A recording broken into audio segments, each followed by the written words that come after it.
Hey everyone, so in our last video we built a Steam Summer Camp website from scratch using Google Anti-Gravity and Claude Desktop. We went from a pretty empty folder to a working website within a couple minutes, and honestly, it came out pretty good. It's got a nice color scheme, the layout works, and it's functional. But here's the thing, we got lucky. Well, Ben wrote a really good prompt. If we ran that exact same prompt again tomorrow, we'd get something completely different, as shown in the example. Different colors, different fonts, different layouts, different vibe. And if we asked it to build a second page for our camp, there's no guarantee that it would match the first one at all. Today we're going to fix that. Today we're going to take the exact same idea, the same Steam Summer Camp, same tools, and make the output consistent every single time. And we're going to do it by learning one of the most important concepts in working with AI right now, which is called the skills file. So let me show you something. Today I'm going to be using a tool called Cursor. It's the exact same thing as anti-gravity, just from another company. And we'll open the exact same folder and open up the code. If you wanted to, you can compare it. The code is the exact same thing, but an easier way to check is let's open up the website and we can see what we're working with again.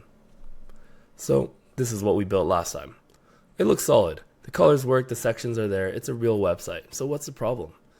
The problem is this. If I started a new conversation with the AI right now, it has no idea that it built it. And it has no idea that we had a conversation about it, or Ben had a conversation about it, the decisions that it's made, why it chose these colors or this layout. Every time you start a new conversation with AI, whether it's with anti-gravity, Claude, Cursor, ChatGPT, whatever, it starts completely fresh.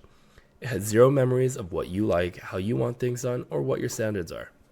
So if I were to ask it to build a registration page for this camp right now, it might come back with a completely different color, completely different styles, different fonts. It might introduce brand new things that we don't even want.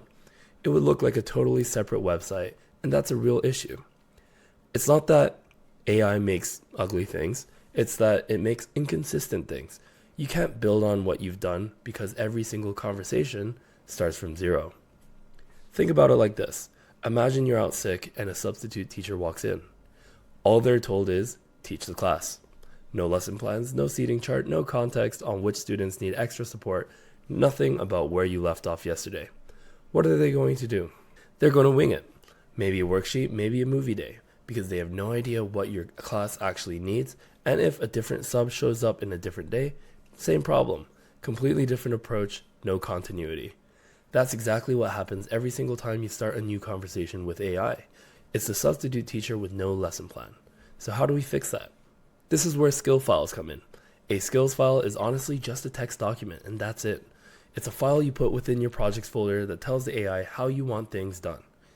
It's the lesson plan you leave for the sub. And just like a good lesson plan, it means that anyone who shows up, no matter when, the class runs the exact way that you've designed it. Let me show you what I mean. First, I need to create a specific folder structure. This is how skills files actually work in tools like anti-gravity, Cursor, Claude Code, etc. They all look for the same setup. We're going to right click and create new folder on the left hand side over here. And I'm going to call a new folder .agent. Hey, quick pause. Future me jumping in here because I want to make sure that this part is clear before we move on. You might be wondering why we're calling these folders agent, .agent, and skills specifically. The .agent skills structure is becoming a standard convention across the industry. Tools like anti-gravity, Cursor, Claude Code, and more all recognize this folder by default. Now, you could technically create a text file anywhere on your computer, call it whatever you want, and paste it in your instructions automatically. But then you'd have to tell the AI where to find it every single time. When you put it in the .agent/skills folder, the AI picks it up automatically the moment you open the project. You don't have to point to it, you don't have to reference it, it just reads it. That's the whole point of the convention. And inside another folder called skills. You'll notice that the folder name starts with a dot, and that just means it's a hidden folder. Some computers won't show it by default, but in these tools, the AI can still see it. So I'm going to add a new file. The name of the file can be whatever you want for whatever your skill is about, and in this case, we'll call it frontenddesign.md. Now, here's something cool. You don't have to write these from scratch. There are pre-built skills you can find online. People share them on GitHub, community forums, and all over the place. We'll leave a link to one in the description below, but I actually have one here for the front-end design that I want to show you. We'll paste it here, and we can take a look. This is a real skills file called frontenddesign.md. Look at what's in here. It's not code, it's just plain language instructions telling the AI what we care about. So if we scroll through it, you can see that it covers things like use clean readable fonts instead of generic defaults. Keep the color palette cohesive and professional. Make sure the site is accessible. Don't make it look like every other AI generic website. That kind of stuff. It's like a style guide and saying here's what our stuff should look and feel like every single time. And the AI will always read this before it starts building anything. This is just a standard that has been built to look in this particular folder for all the skills that might be needed. Now, here's the key part. I didn't need to type any part of this into chat.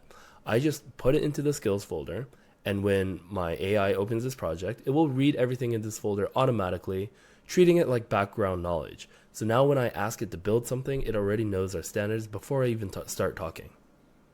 So let's test this. Let's close this and close this too, and give some more space to our AI conversation. So I've got the existing website from a previous video in this folder still, and now I've got the skills. So the AI can now see both, and instead of starting from scratch, I'm just going to ask it to improve what we already have. And I want you to pay attention to how little I actually type here. I'm just going to say, redesign this website to be better. We'll let that go, and that's it. 7 words. I didn't say anything about colors, fonts, accessibility, layout, none of it. I just said make it better, but watch what happens, because AI is no longer guessing anymore. It has our lesson plan. If you take a look here, you can actually see that it reads the code and it reads our skill. If we had multiple skills in this folder, this would actually be able to take advantage of those. For example, if we had different ways that we wanted to have the users interact with our website, we could set that up as another skill as well. We'll let this go and we'll skip ahead. So we're back now. Let's take a look at what it's done. So you can see that it's made some code changes. That's totally cool. We'll come all the way down. It gives us a summary. There were a few bugs and there's some designs that were made. So let's switch over to the website. This is what it looks like before. Let's scroll through. I'm missing some of the pages by accident, but you can see everything here. And let's refresh. Okay, so you can see it's a little bit more of an intentional design, a little bit more mature, and you can see that there's cool little animations, so that's nice.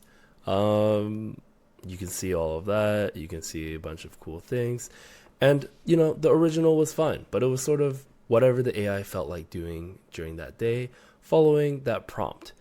The original prompt was fairly large, and there was a lot of work done from Ben's side to get a really good result. And this version definitely will follow our standards. The fonts were chosen with intention, the layout is clean and professional, and the accessibility is built in because our skills file said it mattered. The AI didn't get smarter. The model is the exact same. We just gave it a lesson plan, and it followed it. 7 words in the chat, but an entire document of standards working behind the scenes. And the best part is, if you don't like anything that is done here, you don't like these alerts, you don't like how it chooses its wording or like buttons, make adjustments to the skills file, and it'll make sure that those changes are consistent across everything. So here's where it really pays off, and the part that I want you to remember, hopefully. The skills file isn't just for this one redesign. It applies to everything that we build in this folder. And this is where the consistency actually shows up. Let's say we need to add a new page to our camp website. Parents have been asking about the weekly schedule, and I want the page to show what a typical week looks like. The daily activities, the times, and maybe what supplies that the kids may need to bring. I'm going to say add a weekly schedule page to the website, but let's create a new chat for that. That's all we're going to say. We're going to send that. Again, another short prompt. I'm not going to re-explain what our site looks like, what colors to use, what fonts to pick. The skills file already has all of that, and let's see what comes out. So, as you can take a look, it's going to explore the files. It takes a look at the code, and it'll go from there. Let's give it a moment, and we'll come back to it. Okay, time skipped ahead. So, now we can see that it's done. It created a new weekly schedule page, and if we go back to the website and refresh, we can find the schedule. If we click on it, we can see a weekly schedule, what happens on each day, Monday, what events to bring, what themes, Tuesday, let's see, all the way through, and it gives us a high-level example. So that's great. Again, same fonts, same color, same feel. It fits right into our homepage like it was always there. Now imagine if I had done this without a skill file. I'd start a new conversation, the AI would have no memory of the homepage, and I'd get a schedule page that might look like it belongs to a completely different website. It may introduce new colors, it may introduce new fonts, different everything. I'd have to go back and forth trying to match things up manually or work with the AI to figure out how it would work. With the skills file, that problem just doesn't exist. The standards carry over automatically to everything you build in this folder. Think about what it means if you're an educator building tools for your classroom or your program. You set your standards once in the skills file, and everything in AI builds for you will be consistent. You don't need to re-explain yourself every time. The first page matches the second page, and the second page matches the third page. You could even share your skills with your colleagues. Here are the design and accessibility standards we use at our school. Drop that in a file, and now anyone who is using AI in that folder can follow the same guidelines automatically. It's like having a shared style guide that the AI actually reads and follows. And remember, the front-end design that I showed you earlier, I found that online.